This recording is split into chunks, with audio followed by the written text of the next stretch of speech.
What's up, guys? Coach Jared, Coach Conrad, bringing you, I believe, episode 15 of what's now called the Unfair Advantage podcast. Officially, Conrad is a part of our staff here at Rep. It's been a couple weeks now. It's been really good, and we want to get him back on the podcast now that that whole transition's over, to kind of talk a little bit more about what we got going on, and then also, he's leading our adult group fitness program right now. And so we want to kind of talk about what, most of our podcasts so far have really dove into athletic training, youth athletes specifically. But we want to talk a little bit more today about the adult side of things and like how training needs to maybe change as you get older, or how maybe it doesn't need to change as much as you think in certain ways as you get older. Maybe dispel some myths along the way, and just kind of provide some clarity as far as like, hey, what do we need to start thinking about, as we get into our adulthood. You might want to get that a little closer. Got it. And you'll hear your voice. There you go. It still sounds weird every time. So, yeah.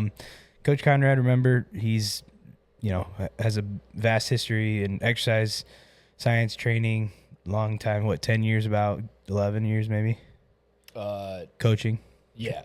About 12 years coaching. Jeez Louise. So, long time. Coached a wide variety of ages as far as like youth, all the way to you trained your grandpa. You did that right before this. How old's your grandpa? 87. So I've gone 5 years old to 87 years old. 87's your oldest? Yeah. You haven't, seriously, that's it? 87 Haven't years broken old, to the bro. 90s yet, no. 87 years old. And he's still squatting. Like, I mean, it's adjusted ranges of motion, right? Like, me and Jake were actually at PT today. We were talking about how somebody called a box squat a butt tap. Yeah. Well, yeah, one of the other, people in his clinic was like, yeah, we're going to have him do sets of butt taps. Okay. And he deciphered that meant a box squat, basically, like a, where you adjusted range of motion, right? Yeah. And he is like asking you, hey, have you ever had anybody do butt taps? And you're like, yeah, actually I had. And then he didn't realize I was your grandpa, but he's like, I had this. And you sent him a video. I'm assuming it was your grandpa, right? Yeah, I mean, most of my older clients do that. But okay, yeah. You have a couple older clients then. Yeah. Okay. Most of his older clients do butt taps or box squats, right? So anyways, point is he has a lot of experience, and so do I. Maybe not quite as much as him, and I definitely am not, an expert in training 87-year-olds by any means. But I do think if you understand exercise science, right, and you understand biomechanics, and you understand kind of the training process, that you can train athletes or just people of all ages, and it's just about modification. It's just about, load, adjustments and volume adjustments and that kind of thing. So. Yeah, I mean, the foundations of what is exercise doesn't really change much, right? With my grandpa's a great example of the box squats, or I guess butt taps. I mean, we started at 26 inches and he could do 6. So very, very high. For people, 26 inches is the height of the box. Yes. And it depends on, how tall you are, right? But for him, there was not a lot of range of motion probably to go down to touch his butt to a 26-inch box. Right. Right. And now we're down to 20 inches with 10 pounds of load. He's hugging a 10-pound ball. And it's just been small steps, little slivers. And then I think around 22 inches, I decided all right, let's add a little bit of load into it. It's just progressive overload. Yeah, it's building capacity, right? Yeah. I think I always talk to our athletes about why injuries happen. And the simplest way to put it is essentially the stress exceeded the capacity, right, of a tissue or a muscle or a bone or whatever that was, injured. And when I say capacity, I always point to we have squat racks, and they usually come with some sort of weight capacity, right? And they say, hey, this is rated for 700 pounds. Yeah. And the point is if you put over 700 pounds in that rack, the steel might break because the capacity of that weld joint, literally a joint essentially, right, may not be capable of withstanding it. Now, the nice thing about our bodies is we're able to add to our capacity, essentially, like add welds, right? Like, Right. and build the higher capacity where, so we might, our capacity is going to change versus like that, racket might not change, right? So point is, your grandpa, when he first started the first day, if he would have went to that 20-inch, down to that 20-inch box, he might have been okay, but he also it might not have worked, right? Like it might have, something might have went wrong, or he just might not have been able to do it. I mean, he wouldn't have been able to get up. There's no way. Right. So he built the capacity to be able to do so by two ways, right? Like increased range of motion and increased load. Like there's multiple ways, right? Like, Oh yeah. And you should have seen it. His celebration when he could stand up from the toilet without like having to use grab bars. Dude, he came in and was like all smiles, and it was the first thing he told me about. It was absolutely hilarious. But it was like he got a slice of his independence back. Right. That's cool. And so I just wanted to start out with your grandpa because at the end of the day, he's 87. Like, Yeah. I mean, that's old, right? Like, and if he can do it, and he's in here like literally doing some of the same movement patterns that our athletes are doing, it's just modified, right? It's just the load is different, the range of motion is different. Like it's load and range of motion and volume. Basically, those are like kind of those are like the three variables that we would adjust the most, right? Load, volume, range of motion. And so volume, like what's his set and rep scheme usually? We usually do 3x10 to 4x10 Okay. on different exercises. Yeah. So, and that's probably too because the range of motion isn't so super big. Like he can tolerate more volume since it's, again, like such a small range of motion. We built up to it too. Like I said, like we started with sets of 5, sets of 6, and the rest intervals were huge. Right. Like we were doing more talking in the session than we were actually moving. And now we're to the point where he's like getting antsy. He's like, all right, what's next? You know? Right. Cuts down on the story time, but that's also builds that capacity at the same time. And it's been cool.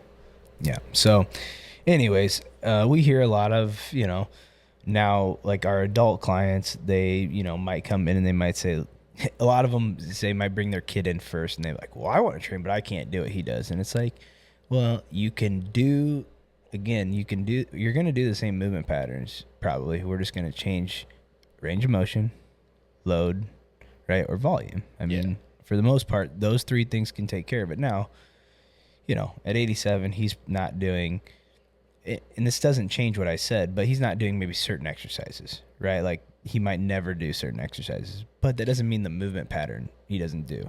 Right. We're not going to have him jump. Sure. Like that's not in the cards. Plyometrics, maybe not in the cards, right? But like, okay, for example, like he may never do like an overhead press with a barbell. I don't know. Maybe he does. I don't know. Or maybe a snatch grip overhead press with a barbell, right? Or something like that. But the point is like the movement pattern of a overhead press, right? He can do, I'm sure he's going to do, or he has done, right? And that could be with dumbbells. It could be with a medicine ball, right? It could be, there's a lot of implements, right, that we can utilize. Yeah, we use a lot of dumbbells, especially, mobility at 87 for someone who wasn't ever trained in anything like in the exercise area. Yeah, like range of motion's a little hindered. So dumbbells are huge for us. Like I haven't had him do any barbell stuff, but we utilize dumbbells and kettlebells all the time. Right. And I think that's partially just because the barbell, I mean, a couple of things, it fixes you in a certain plane of motion. And at that age, each joint, like right and left, probably have different ranges of motion, right? Absolutely. And so you kind of get into like a tricky spot where we even at our age have asymmetries, but like it's minuscule to where like a barbell probably isn't that big of a deal because it's so small. But again, at his age, it's probably much bigger from his life of doing things one way or the other. And so, he might do a barbell overhead press and his right arm might be a foot higher than his left arm. So it just makes more sense to use the tool of a dumbbell. Also, most barbells, we have training barbells, but most barbells weigh more. So it's like we can just do a 5-pound dumbbell and that's usually pretty easy. So I don't know. People get wrapped up into like dumbbells, barbells, med balls, like implements. And it's like, it's just a tool, right? Like we've been putting crap together at the gym a lot. It's like there's a tool that's best suited for every job. You can, for example, like there's a ratchet and then there's a impact. Yeah. Right. And it's like you can do the same thing with both tools. One's going to take a little longer. One's probably just a better suited tool for the job. Right. Absolutely. So let's talk about, how does training look, when somebody first gets into CrossFit or classes like CrossFit, or just maybe let's just think about maybe not even go to CrossFit necessarily, but, if you had an adult come in, let's say between 30 and 40 years old, and they've never done any, like hardly any exercise in their life, or it's been a long time since they have, which is a lot of the people that probably come in, almost right? Everybody. How are they starting? And then what's kind of the progression? Yeah.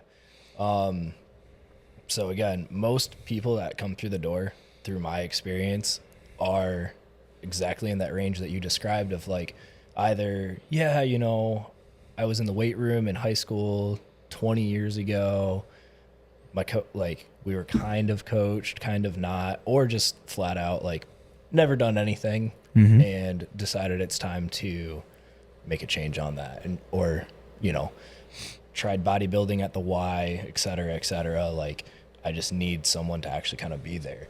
But I mean, we don't do quite the same checklist as we do with the youth athletes. It's more like, hey, let's get them moving, get them working out a little bit.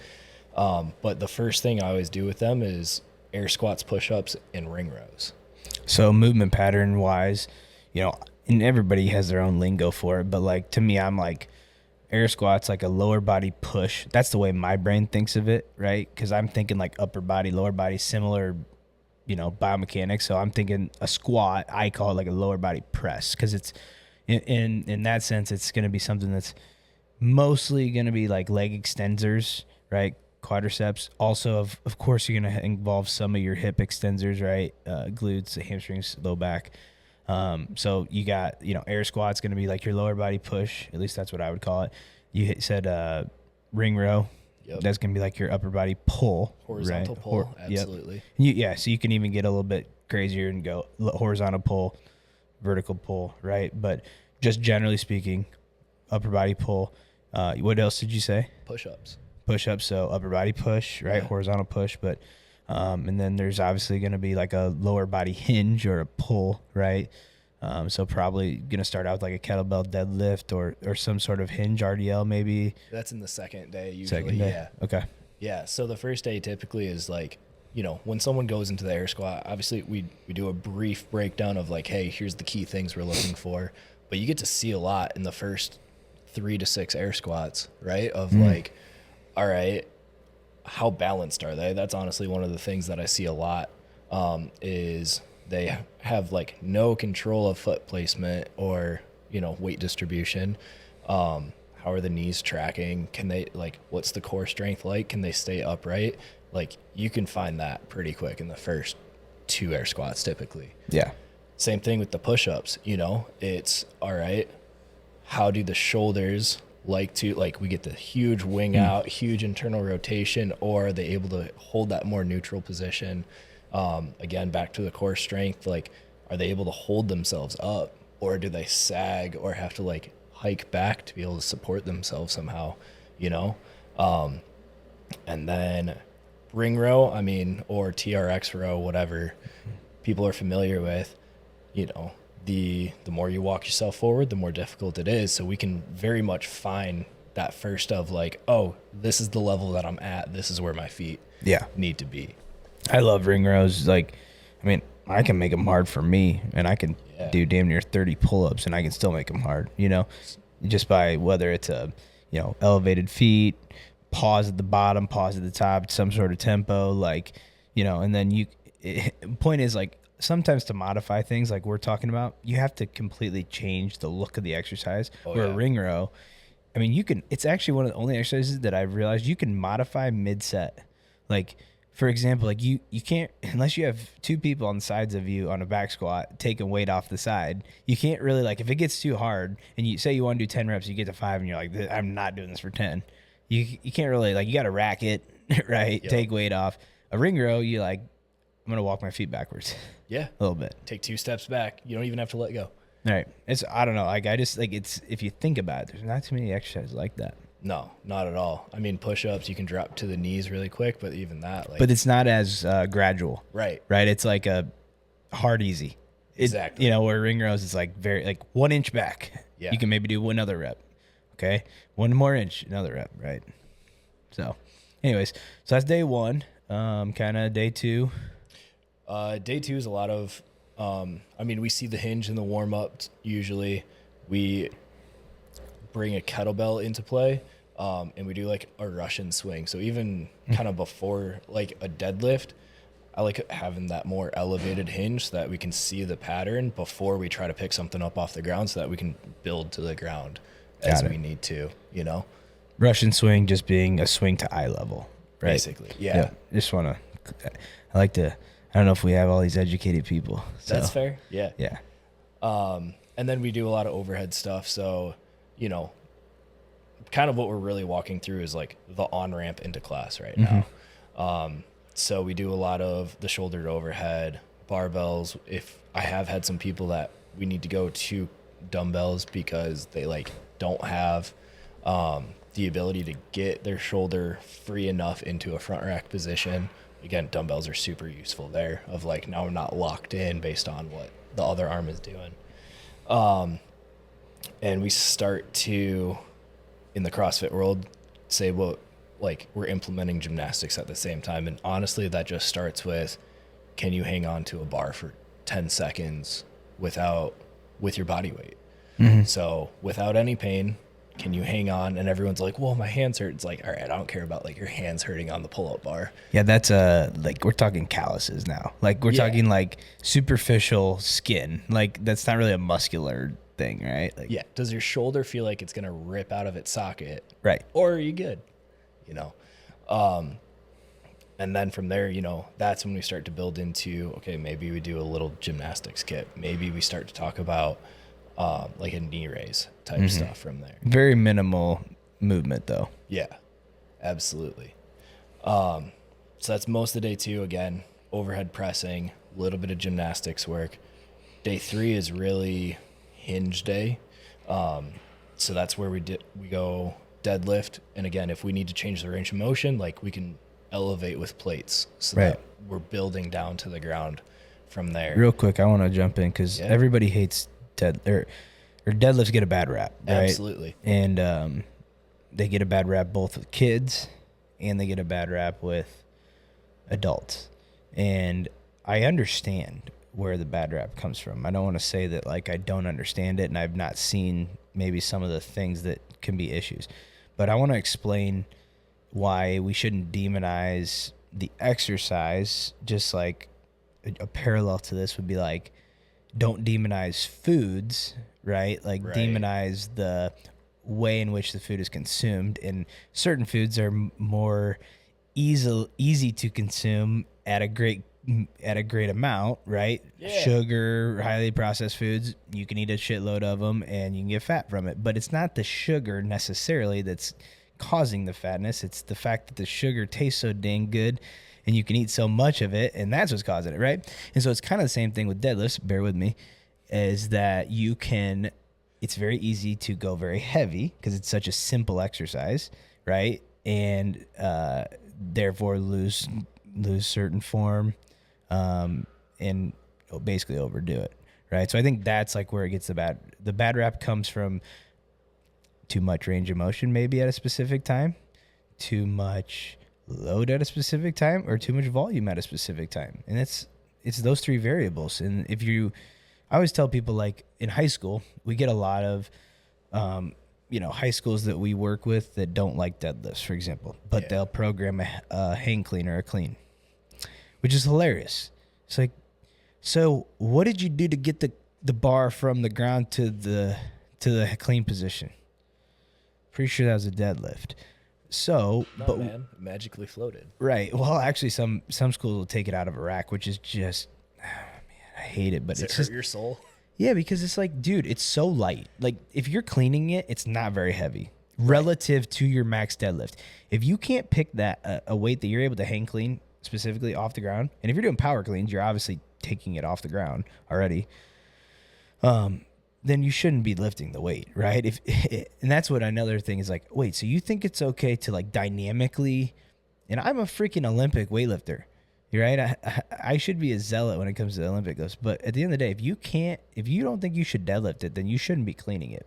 Point is, the reason that it's okay to do a deadlift before it clean is because one, they know the volume is very low because you did it one time, essentially. Two, the load is very low usually, right? Because you got to do a clean, which most people can't clean nearly as much as they can deadlift, right? So those two factors. And then if you take it out of a rack, your range of motion is very low. So you're doing a deadlift. It's just you don't realize that you've automatically adjusted those variables by doing a clean afterwards, essentially, right? And so what if you just kept the load that you were going to clean, but you did deadlifts instead, and you maybe did, 3 sets of 5. It's like you just did 3 sets of 5 deadlift, and I bet there's no way you're going to get injured from that, right? Because the load is so low, the volume's not very high. You know what I'm saying? Like the range of motion is, honestly, on a deadlift, the range of motion is not that great as it is, right? Unless you're doing a deficit. That's just not a very high range of motion exercise. So anyway, sorry. No, I would even add into that, like, if you don't trust yourself to, deadlift it off the ground and you're going into a hang power clean, what's the receiving position look like? Right. Because it's still like you need hip flexion. I think a lot of people, though, when you go to high schools, dude, they just shove their hips forward and they can't, you know what I'm talking about, the lean back, like The football clean. so they don't even use like any hip flexion essentially. And which I would argue like that position loads your low back way worse. Yeah, because you're hyperextended probably, right? Yeah, absolutely. Yeah, for sure. So, and let's not even talk about like if you can't deadlift, then why are you picking crap up off the ground? You know what I'm saying? Like the deadlift, at least it utilizes a very nice instrument called a barbell, which allows you to pick things up in a very efficient manner, very safe manner, very what's the word? Balanced, right? Like a symmetrical manner where like if you pick up a heavy box, you might have to get in some weird position to do it, and you're still going to do it. But again, it goes back, and I know I'm going on right here, but it goes back to basically the reason people get injured doing deadlifts is because they exceed their capacity, right? The load exceeds the capacity. And even like, we aren't necessarily teaching kids to deadlift with a round back, but people that like deadlift from the get-go, I've actually found like again, I'm not advocating for this, but like there's some really good power lifters, like very high level, that deadlifts with a round back. And it's because they've built the capacity to do so because they've done it since they started to deadlift, and now like they have their back musculature literally has the capacity to withstand that force in that position, right? So I think it's that, again, that's the risk versus reward side of things, and for most people I don't think that's worth it, but I'm just saying, like, everybody thinks they're going to die doing a deadlift, and it's just very unlikely. I mean, you're talking about within a tolerance as well, right? Of like, your elite power lifters, your shoulders are pulled. Like if you're picking 700 pounds off the ground, like, yeah, your shoulders aren't going to be perfectly pinned back. You're not talking about it looking like a Jefferson curl or J curl, right? Like these are very different degrees of spine flexion. Sure. And I think, I'm trying more to make a point on one side of things right now. And it's just the idea that like you're instantly going to, blow up if your background's on a deadlift slightly. Absolutely. Right. And it's possibly like if you haven't built a capacity for it and you go to pick up, like, again, if you've never done a deadlift and you're the first time you deadlift, you go way too heavy and you put yourself in a bad position, then that might happen. But if you deadlift, if you start out and you'd only do a little bit of weight, that's very easy. Kind of like your grandpa when he was squatting down to the box, you did a range of motion that was very easy and you progress up to it. It's just how it goes. Yeah. So that kind of feeds into like in the on-ramps, I teach deadlifts from the top down typically of like, all right, we're going to start at the hip. We're going to go to the top of the knee and we're going to build the pattern down. Yeah. So, really the graduated level is then you get to put like 10-pound plates on the bar. and you get to go for what would be considered like a full range of motion deadlift in class, right? But you have to like earn that ability in the on ramps. And that's the same way I teach snatch, clean, and jerks from top down. So I think the idea, what I always tell people too, in your situation with the deadlift, I think it's mostly like it's an easier way to situate the body right at the top and kind of eccentrically load. Yeah. It's easier to hold that right than to situate, like, because the range of motion, or maybe the position that's the hardest for a lot of people to get into, is the bottom. Right? Like off the floor. They just can't seem to get their back flat. They can't seem to get their hips down, their, chest up, those kinds of things. But if you start at the top and you kind of just keep it like that the whole time, it's a lot easier for most people, right? For me, when I'm teaching Olympic lifts, the way that I describe it to people too is it's pretty much the final position you're going to be in an Olympic lift. And that's the most important position. And then each position from there gets slightly less important. Not that it's not important, but the way I describe it is like baseball players, they all have like a different waggle and they all have a different swing. But if you look at the moment of impact on like all their swings and take a screenshot, it all looks like almost identical. Right. And it's the idea is that like same thing with golf or whatever is like the position or how you get there isn't as important as that you get there.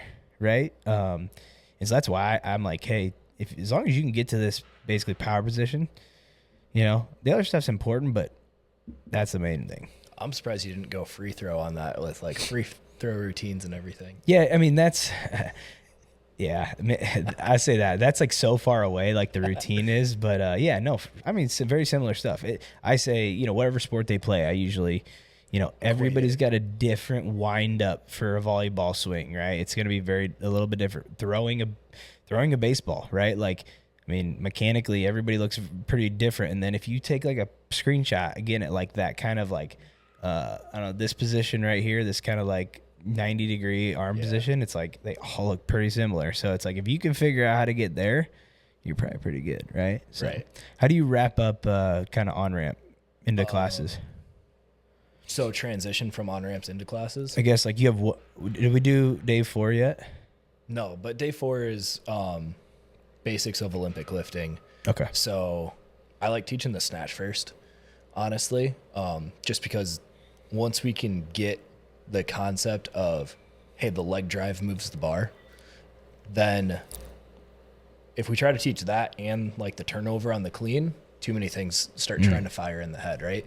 Versus when it's just like, in CrossFit world, we keep it super simple of like, hey, jump and punch. Yeah. Right. So once we have that concept of like, hey, the leg drive moves the bar, I don't take people below the knee in the on-ramp sessions. And I actually tell them of like, hey, the first 6 weeks, I want you, this is called the hang start position. Like I want you working in the hang until this is like pretty routine for you. And then we can go down to the ground from there. But yeah, we teach the snatch and then we teach the clean, working into, if someone has, the signs of like they can go into a squat catch position, we'll take them there, but usually it's all powers. Right. Right. Then we talk about pull-ups, how to modify pull-ups with bands, with different tempos.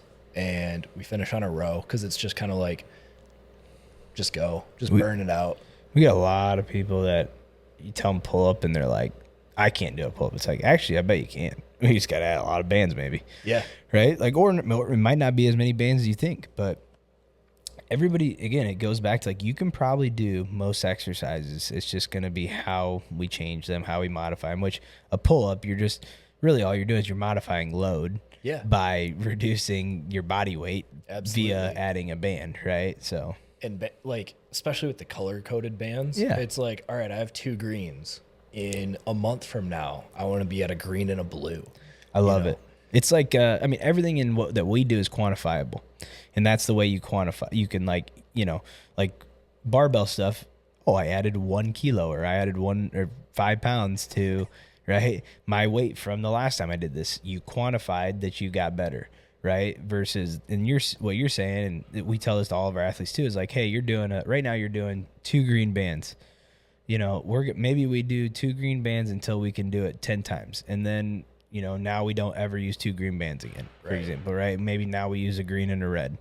And the first time you do a green and a red, maybe you can only do it 5 reps, right? But then you do it over and over again until you can do 10 reps. And then we get rid of the green and the red. And now maybe we just do a green, right? And you see what I'm saying? But you basically repeat this process until eventually you're able to do unassisted pull-ups. Yeah. And it takes time. Like, I always make a joke with the toe to bar is usually actually where I make this joke. And, because people usually start with just like a little hanging knee raise of like maybe getting your knees up to your belly button level. And I'm like, all right, over time, what the full movement is we're going to get a little higher until your toes touch the bar. And it only takes about 9 months to 2 years to get there. It's just funny because I think that's like, I'm sure like that's not a lot of time. No, not in this world. But people that do this, a lot of times they're wanting to do this really fast, right? And sometimes they want to skip over the remedial exercises too, right? Like some people don't they don't want to use a band. So what they'll do is they'll cut the range of motion of the pull-up, right? They might not go down all the way, right? So you start seeing like, no, I don't want to have to do that kind of remedial version of it. So then they cheat the movement, and it's like what they don't realize is that they look even stupider because that's what I would think most people don't want to do the remedial because they think it's like, oh, I look weak. People don't like feeling like they're behind the curve. Right. But you look, like I said, you look dumber by doing a half a pull-up every time than doing the thing. And at the end of the day, it's like, I mean, I'm not gonna lie to you. Like, this would be a lot more fun for me, and I'm sure for you too, if we still felt like we were on the way up, right? And like, I mean, it sounds bad, but like, point is, like, there is no rush, right? Like, I almost wish I'd rushed. Well, no, I definitely wish I would rush it less because I'd probably be healthier.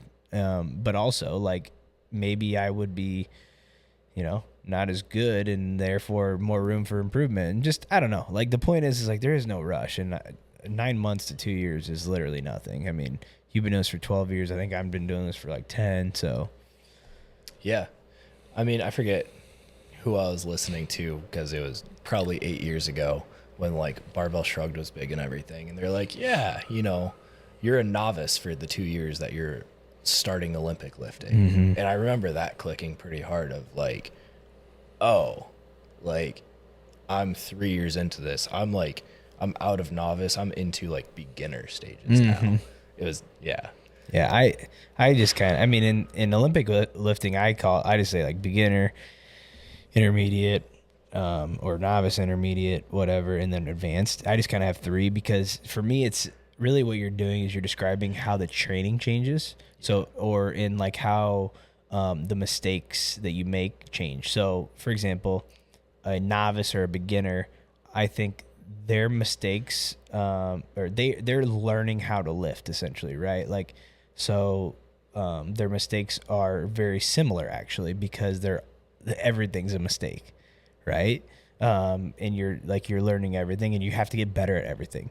When you're in the intermediate stage, your technique is usually deficient in 1 or 2 spots, which could be different from athlete to athlete.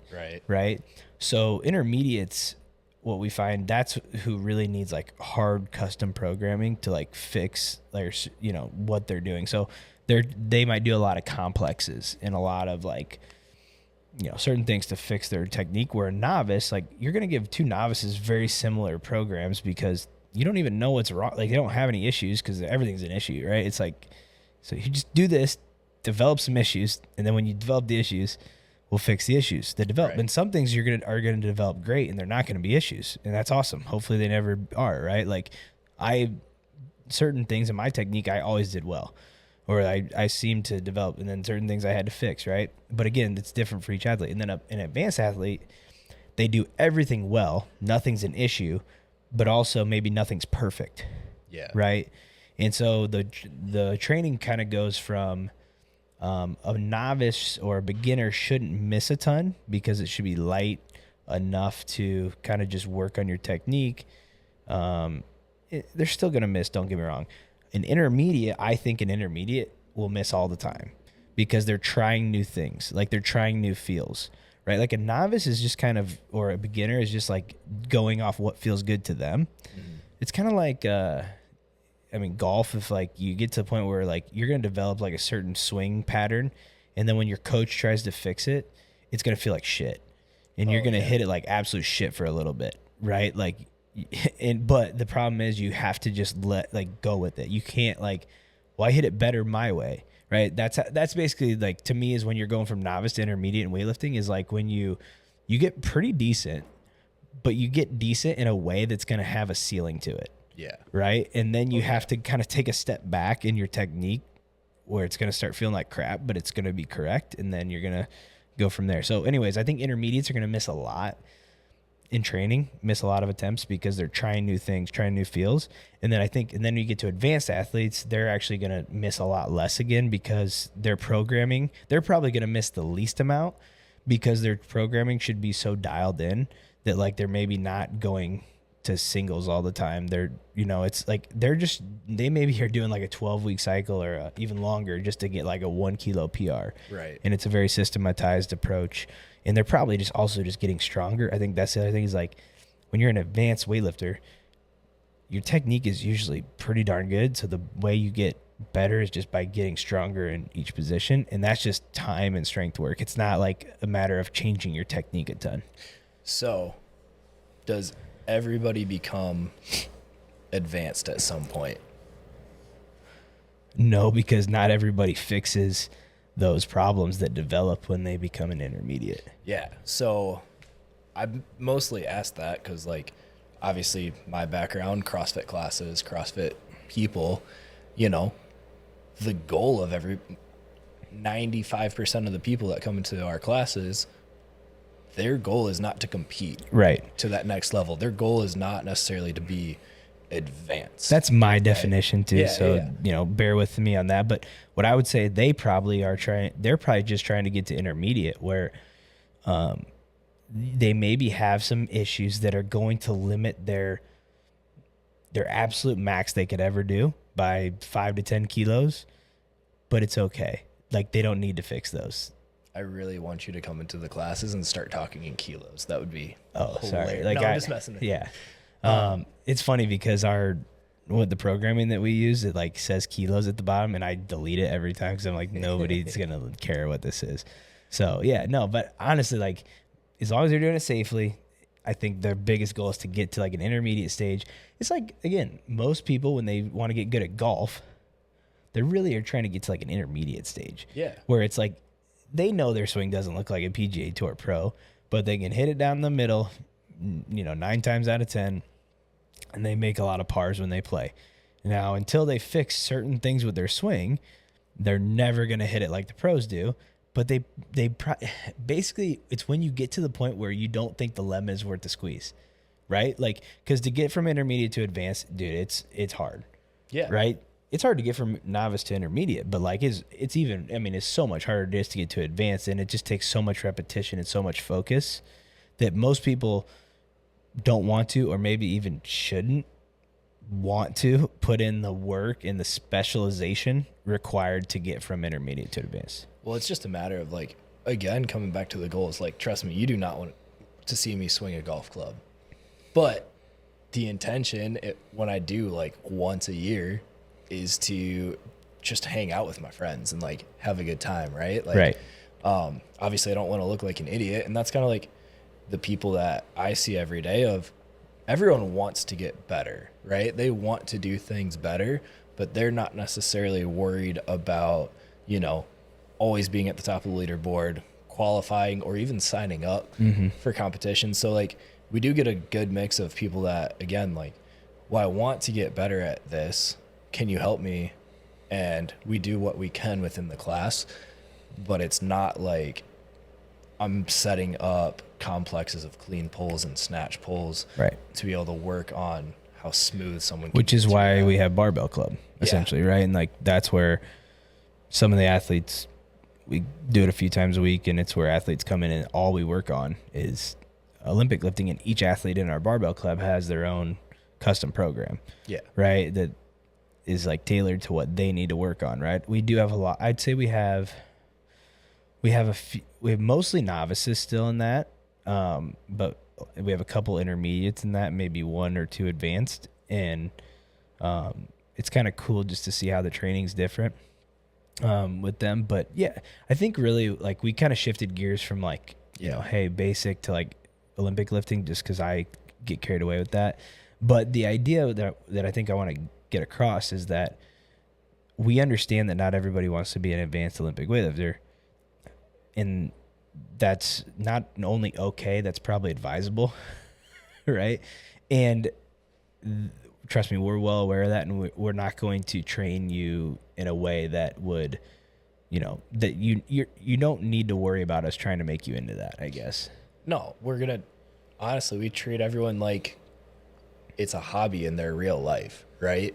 Like they have kids, they have jobs, all that, and if again you were to be like, I want to maximize my total potential, it's like, all right, what do your meals look like? What does your sleep look like? And if you have a kid that came into your room at 2 a.m. and 5 a.m. and woke you up, partially through the night, like, no, your sleep's not going to be great all the time. Right. I was a lot better at Olympic weightlifting when I was in college and didn't have a job. So yeah, it's like we understand that that's part of it. So I just, obviously the Olympic lifts are part of our class structure. Right. But it's not, but again, load, range of motion, like you talked about, starting from the hang and volume are all variables that we can play with as coaches. And if you have a good coach, there's nothing you got to worry about as far as that goes. So I wanted to talk a little bit about, the classes and why, so for us on the youth performance side of things, everything we do is like either private training or semi-private training, and meaning like we're either doing one-on-one training with somebody, or we're doing one on a maximum of 6, which our average is usually like 3 or 4 for semi-private. And the reason we do that is because each athlete has their own custom program, right? Each program is going to be a little bit different because they all play different sports. They all play different, or they might be different ages. They might be different strengths and weaknesses, different positions, right? All those things. And so our training with them is very customized. It's very, like I said, one-on-one, one on a few, versus the adult stuff that we do. And again, we do train a lot of people one-on-one that want that attention. They want that customization. They want that style of accountability, that kind of thing. But our bread and butter is going to be like more of a large group, setting for adults. And I think the reason that we find that works better is adults thrive more on community. Yeah. I think the community helps with accountability. So going back to most youth athletes, they don't have jobs. Yeah. They don't have like all these reasons to not train, right? Versus as you grow and become an adult, you have a lot of responsibilities and you have a lot of reasons to not train. And you need a group or a community to hold you accountable and to motivate you. And I think that's also, why the program is more of a template essentially, right? Now the coach's job is to change it for each athlete or modify it where they see fit. And that's kind of what we've talked about this whole time. But in general, like most of us are in the class in the adult setting are going to be doing very similar things, right? And the reason we do that is because, again, the motivation of like you and me are doing the same thing and we're going to push each other and we're going to suffer together, right? That really seems to help adults. The other thing is like most adults have similar goals. Yeah. Right. Where kids, like, again, it's different goals, different. Hey, I want to go D1. I just want to be the best I can be on my sophomore team or whatever. Where most adults, again, have similar goals. Look better, feel better, be in less pain, function at a higher, capacity in their everyday life. Right. I mean, I feel like look better and feel better kind of cover. Yeah. Like you can word it 1,000 different ways, right? Of like, I want to lose weight, I want to gain muscle. Well, that's looking better and feeling better at the same time, right? And if you have these small minutia changes in your goals, like all of our athletes do, right? I would say, or all of our adult clients usually have maybe a small difference in their goal, right? Yeah, And I want to get pull-ups. I want to get muscle-ups. yeah, and they develop new goals along the way. Or they, some of them want to get leaner than others. Like some just don't care to be quite maybe as lean or quite as strong, right? The point is like there's levels to each goal too. And the point is that our adults are communicating that to the coaches. Yeah. And then the coach is able to, again, adjust load, volume, intensity, in order to kind of accommodate for those goals. So at the end of the day, you're still getting, an insane amount of customization if you want it, but I just wanted to kind of go through why adults seem to thrive better in the large group setting a lot of times, or prefer it. I mean, part of it is to scratch the competitive itch, right? Of most kids that are coming in, they have their competitions on weekends. Good point. Like, I have my game, and then this is just training for the game. Most adults, again, like I'd say our average client is 25 to like 45 right now. Mm-hmm. We do have some, going up to like 60s and 70s in the CrossFit classes, but like the bulk of it are in that range. They don't have, games on the weekend to look forward to. It's like, it's hilarious. You'll see guys come in and be like, all right, like I know Zach did it in this time. My goal, like I want to be 2 minutes with it, like within 2 minutes of his time or beating him type Right. of thing. Right. So that kind of relates to a bit of like the joint suffering and then just the social club of how many times do we hear either moms and teachers are my two in this category of like, oh, this is the first time I've talked to an adult all day. Yeah, that's true. But that the social competitiveness is really what brings it. And then just, the mass application of, like you said, yeah, like as a coach, I try to create like almost like a database in my head of like, as you get to know an athlete, see him a few times in class, like, all right, I know this person, their shoulder history has a history of shoulder issues. Yep. Or, this person tweaked their knee last week, doing whatever. You do try to keep track of that. And so you still customize to it. Right. And it's a lesser degree of, you may have within your semi-private, like a kid on a squat rack and a kid on a bench press. And, we're working back. Different movement patterns where the movement pattern in the adult classes are generally going to stay the same, or very close movement patterns, right? Right. And that's as long as the limitations allow, is we Right. try to keep the most light components to the overall goal of the workout as possible. So if it's wall balls in the workout and for whatever reason, like the impact of catching the ball hurts their shoulder, hurts their hip, whatever, we still try to keep it like some kind of cardio aspect squat pattern, whether it's a lunge, whether it's an air squat, etc. Same movement similar movement pattern, similar stimulus, Exactly. different implement, different tool, right? Absolutely. It's like if I used, maybe using the impact driver was hurting my hands. Like, hey, I just got to go to again, that tool it's just a different tool, right? And I think that's where people get really caught up at. Like, I don't know, when you were growing up in high school, was it like, which is better, dumbbells or barbells? It's like, what kind of question is that, bro? Right? Yeah. Like, it's just a dumb question, right? Like, one, there's a false dichotomy of like, there's no situation in which unless it's like a home gym, right? But like at our gym, you can use both. We got a lot of both, right? And so, anyways, I think it's just the biggest thing that I see is if you have a good coach in place, that's really all that matters. They're going to be able to adjust, modify on the fly. They're going to learn you as an athlete or as a, whatever type of client you are. And they're going to give you the best workout you can get. Now, I think the other thing is like, if we think all of our goals is to look good, like generally look better and generally feel better, then we know we want to hit all the movement patterns at a certain ratio, pretty much a similar ratio, right? Like we try to stay, we try to work the lower body and the upper body, similar ratios, right? All those upper body push, upper body pull, lower body push, lower body pull, kind of equal ratios, give or take, right?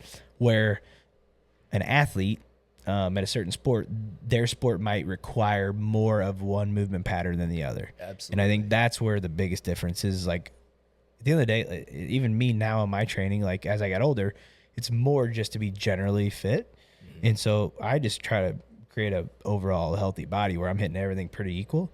But when I was competing in weightlifting, it was a lot of squats basically. Like that movement pattern was impressive. Like way outdid, some of the other like upper body pulling just didn't do nearly as much of it. Right. Where, and there could be some health things that I should have done more of that. But the point is like athletes, certain sports may need to have different ratios where what we're doing, everybody's doing similar ratios.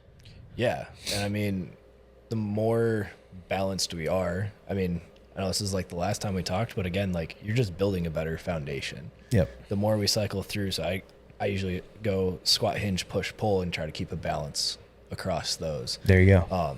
Especially with, when I go in and I talk to the Army, we don't get super deep into, hey, these are, the different specializations of these movements. It's just like, hey, here's very general squat, hinge, push, pull, and try to keep balance across it. Mm-hmm. I think that's like, if anybody could take away something from this is like, think about your movements in those kind of four, ish movement patterns. And we could even throw like core as kind of almost like its own, Yeah. But if you just think about those movement patterns, and if you're doing something for those movement patterns, every week, you're probably going to be in pretty good shape. Oh, yeah. Right? Absolutely. Hit every muscle group at least once a week. Right. All right. What do we want to end this with? Do you want to kind of just talk about like what the classes structure looks like? Kind of once you get through on ramp and kind of like, hey, what is a general like Rep X adult group class look like? Yeah. So it's guided from, the start to the finish, right? Of you get instructed through a warm up, and that's going to change based on which coach you have, what the workout is, etc. Like the warm up's different every day. Then we typically go into some kind of strength work. So I know right now we're on like a bench tempo or squat tempo, bench tempo, and overhead press tempo cycle, right? Usually spend, if the warm-up's about 15 minutes, usually spend about 20 minutes lifting. If it happens to not be one of the days that we're like in one of the strength movements, sometimes we'll do some accessories, whether it's some core work, whatever. And then we breathe hard, right? So breathe hard and get a lot of volume, or get more volume in certain movement patterns. I would say, like, is that, to be honest, like to me, that's like what Metcon is. Like a Metcon is kind of like, obviously, it's some sort of cardiovascular work. Absolutely. But also, like a lot of times strength work is not a lot of volume, right? True. Yeah. And so, a way for us to get more volume, and which we kind of know volume is one of the main drivers of muscle growth, is to kind of add in lighter strength movements. So we can kind of hit both. In a Metcon, we can get a good cardio workout in and get a lot of volume in, which helps us build a lot of muscle. I mean, you've seen some pretty jacked CrossFitters, right? So. Oh, for sure. And then, I mean, typical range on that, you breathe hard for anywhere from like 12 to 20 minutes in a normal class, and that fills out your hour, right? There's going to be some slight variation where there's days where we go longer. Or even shorter. We had an 8-minute workout. Yeah. Was it like last week or? Yeah, I think it was last week. So I'd say the longer ones, we usually don't have, we go like warm up, then into the metabolic conditioning. If it's 30 minutes, I think we had a 36-minute interval workout last week, right? So we don't really have the time to have the strength in there. Or, if you're doing like even shorter than the sprints, like think about the old benchmarks, like Fran Diane, like you're trying to get it done in less than 7 minutes. Right. So it's the stimulus is different, right? The goal is different. Yeah. You're trying to go really hard versus, maybe 9 out of 10 intensity versus the longer one might be 5 out of 10. Yeah.